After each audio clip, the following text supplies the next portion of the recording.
Hey everybody, happy Tuesday. Yay. I'm running a little bit, well, I'm not late, but I'm having compassion for myself because I am a little rushed. I should say I'm not late, but I'm going live. Here I am. And today's Tuesday Thoughts. Let me just get this Instagram situation started. I go live on both. So have this beautiful music right now. Let's just all find center while I just quickly do this. Thank you for your patience. Just taking a deep breath in. And if you're joining me and you're here today for compassionate comparison is what we're talking about today. Just, I've been thinking all morning, what does compassion mean to me? Hi, Gisela. Gisela, have you really thought about what does compassion mean? Like that whole definition of something? I was thinking about that this morning. What does compassion mean to you? Let me go here live. Good morning, good morning. Let's see, let's do the one with the hearts. Because for me, compassion has a lot to do with loving yourself, self-acceptance. The affirmation for the week is I accept myself. And actually, oh wait, I have to push go live. Like talking to the thing. All right, we can turn you down. All right, let's see. Connecting. All right, we are live. Hey everybody. Okay. Good morning. So this is Tuesday Thoughts. This is where I just share a little bit about my own journey through life, really, but using specific words. I find words to be very powerful to use as a frame. So each week on my social media land in Facebook, I have a Next Level Manifestors group, which you are joining me, and also on Instagram. And every Tuesday, I talk about a theme. And I'm going to turn the music off now because it's about to get crazy. Miguel Miggs, all right. Like I said, I'm running a little bit behind this morning. All right. Let's all just take a deep breath in, just come back to ourselves, which is so much to do with the theme this morning. So deep breath in. It's morning. I don't know if you have a morning practice, and if you take that time to really take a deep breath in. Glenda, hi. Take another deep breath in.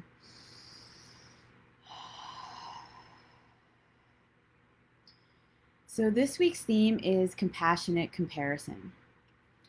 And this theme, it kind of hits home for me because I spent a good majority of my childhood comparing myself to others. And when I do that, and when we do that, we are, well, there's comparing, but I forgot the other part of that is there was comparing myself. And then underlying it all was this need to want to change. Everyone else seemed to have it better, a little bit nicer, except when it came to sports. I was a star athlete, and there were places in my life where I knew people were comparing themselves to me. So I'm just bringing that up because there's always going to be something and someone better, and there's always going to be, you may be the something better to someone else. That was a tongue twister, but it did make sense. So spending a lot of my childhood looking at everyone else's bodies and looking at everyone else's life and what they had and what I didn't have, it caused a lot of suffering for me because it was, and this is what I talk about in my framework, or actually before my framework, is the two branches of change and how you can look at change from the love or from the lack. So if you're living from changing from lack, that means you're literally running a program underneath that says you're not good enough, or that you need to change to fix yourself, or, all the variations of that. And it creates a very subtle negative self-talk inside that it makes it very hard to actually make lasting change if you're coming from that lens. So it wasn't until later in my adult life and actually putting this framework and this business together that I saw that branch, that fork in the road. And then coming from a place of love, that is actually looking to other people. Hi, Emily. Looking to other people when you're comparing yourself to them from a place of admiration, from a place of inspiration. I have an art piece that says jealousy shows you what you want next in your life. And that, for me, I remember learning that concept, and it was just like, because wait, what?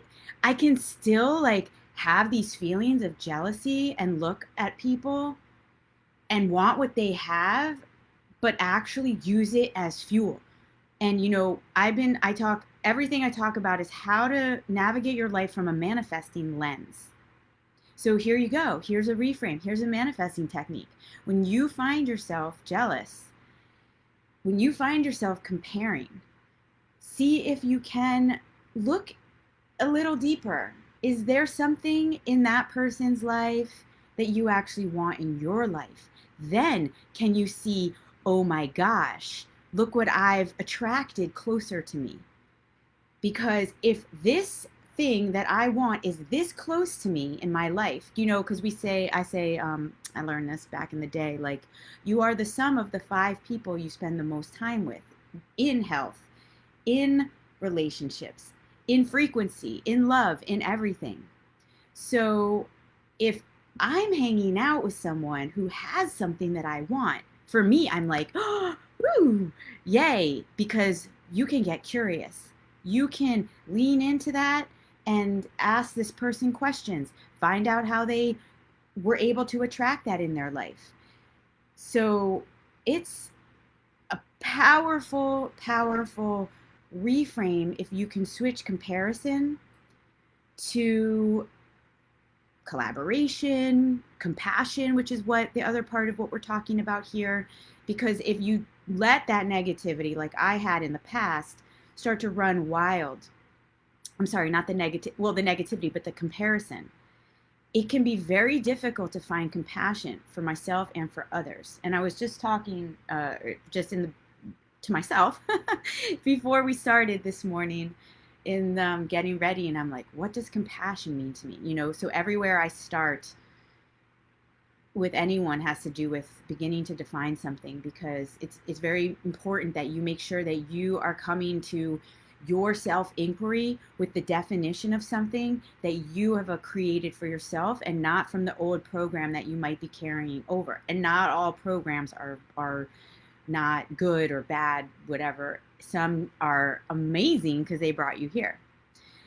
So compassion, I can't help to tie it to Buddhism. I know, I'm not that's not where I've spent a lot of time studying, but I have done some studies there, and I know that it's at the core of everything that they sit in and drop into is compassion. And I did read a very powerful book in my life, and it was this. Well, Osho is a huge, huge influence in how I think and share what I share.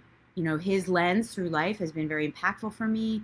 I spent time in India at the Osho ashram, working with breathwork there, but also just, wow, he has this whole story. I'm not going to be able to get into it now because we're already at 9 minutes, but this whole book, well, not the whole book, but the ultimate flowering of love, because he talks about meditation, the flower, and compassion, the fragrance. And he links compassion so much to meditation, which is what the Buddhist tradition also does. Meditation is a flower and compassion is its fragrance. Exactly like that it happens. The flower blooms and the fragrance spreads on the winds in all directions to be carried to the very ends of the earth. But the basic thing is the blooming of the flower. Man is also carrying a potentiality of flowering within him. Until and unless the inner being of man flowers, the fragrance of compassion is not possible. Compassion cannot be practiced. It is not a discipline. You cannot manage it. It is beyond you. If you meditate, one day, suddenly, you become aware of a new phenomena, absolutely strange, from your being. Compassion is flowing towards the whole of existence.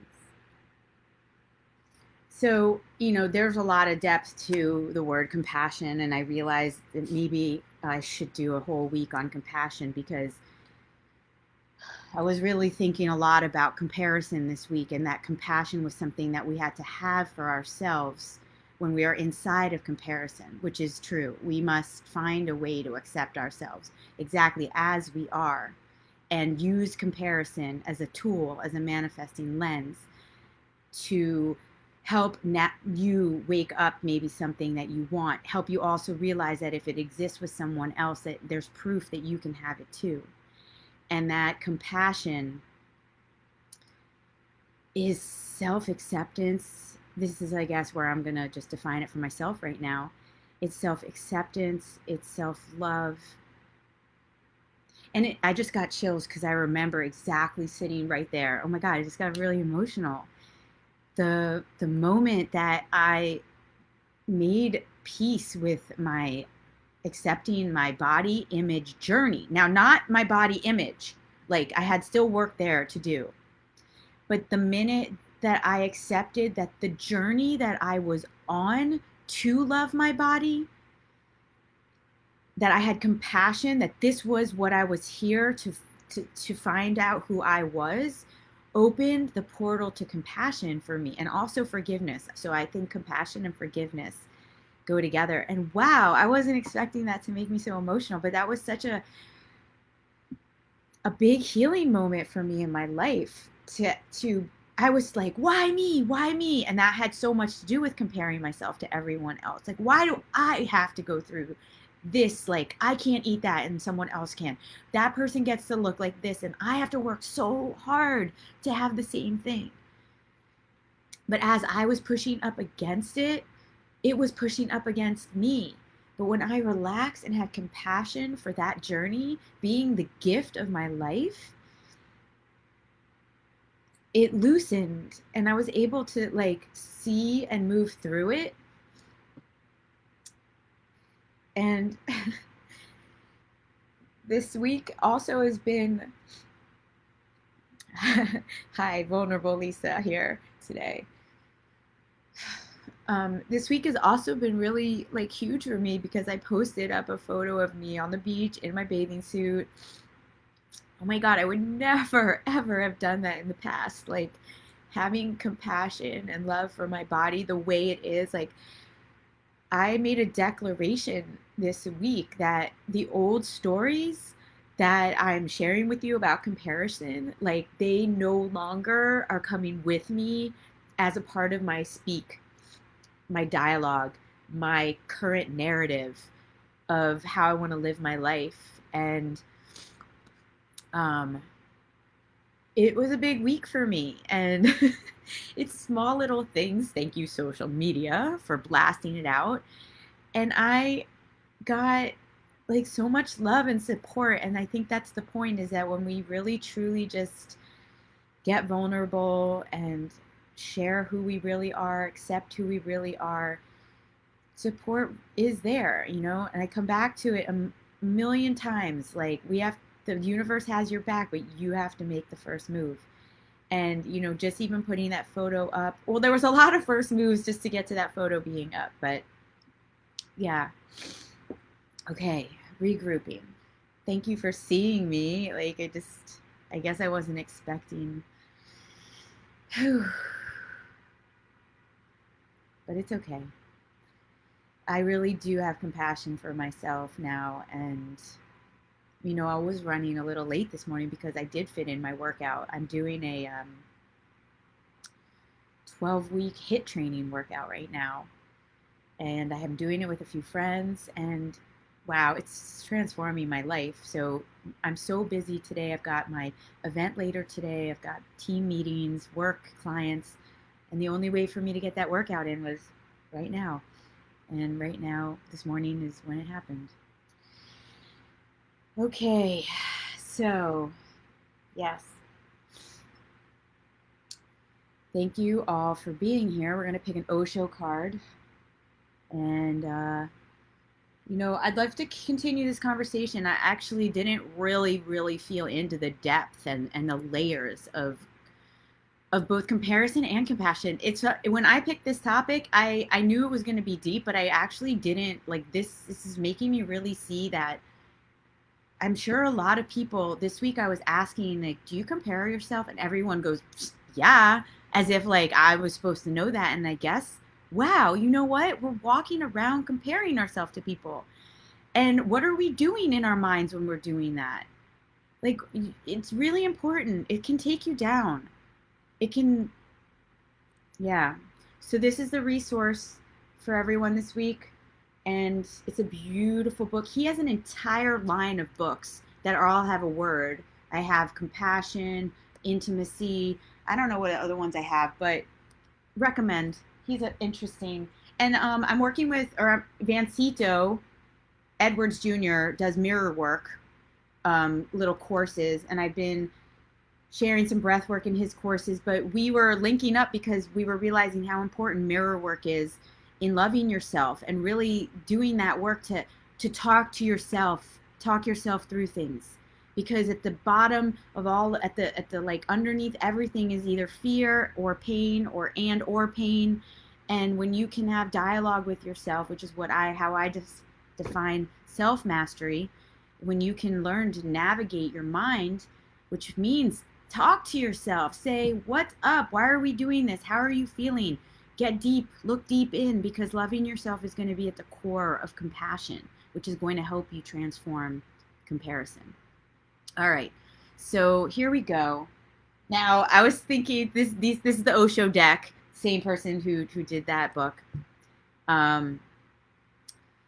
There is a comparison card, and I was just thinking how interesting this morning. I was like, what if I pick the comparison card? I was like, I'm going to freak out. But I will talk about the comparison card. So if you're here, Emily, Gisela, Michelle, or anyone else watching on Facebook, give me a number. We're going to pick from the top a number for which card. Okay, I'm seeing. Oh, you want to talk with me? Send me a fit. Okay, yeah, let's talk. Oh, thank you, thank you. Let's see. Is there a number? Awesome. Okay, just 1 second. I'm just looking at the Instagram for questions. Thank you. 7. Oh, Gabriella, what's up? Okay. 7 it is. 7's your lucky number. Okay, we split it and we count it. We count it out. Here we go. 1, 2, 3, 4, 5, 6, 7. Ooh, interesting. Laziness. Wasn't expecting that. I will talk about the comparison card in a minute. Hold on, I have to put that down for a second because I actually, laziness, this is an emotion card. It's the blue. It's a water card, which is interesting. Let's see. Compassion, actually not that weird because of, wait, I just looked at the number and then I forgot it because I just got super emotional. So I think, 114. Emotions, compassion, comparison. I mean, it can stir up a lot of emotion when you compare yourself to others. Imagine all of that energy out too, busy wondering what other people are doing. All right, so this is, if you can see, this gentleman clearly thinks he's got it made. He sits in his big overstuffed chair wearing his sunglasses shaded by his umbrella with his pink slippers and a pina colada in his hand. He doesn't have the energy to get up or do anything because he thinks he's done it already. He hasn't yet turned to see the mirror cracking around him on his right, a sure sign that the place he thinks he's finally arrived at is about to shatter and dissolve before his very eyes. The message in this card brings is that this poolside resort is not your final destination. The journey isn't over yet, and that white bird flying in the vastness of the sky is trying to show you that your complacency might have arisen from a real sense of achievement, but now it's time to move on. No matter how fuzzy the slippers, how tasty the pina colada, there are skies upon skies still waiting to be explored. Interesting. I mean, with comparison, there's always going to be someone who looks like they have it made. There's always going to be, and even the person who has it made is suffering from looking at someone else who has it made. I mean, comparison is really a rabbit hole. I mean, deep thoughts from today. Comparison is a rabbit hole.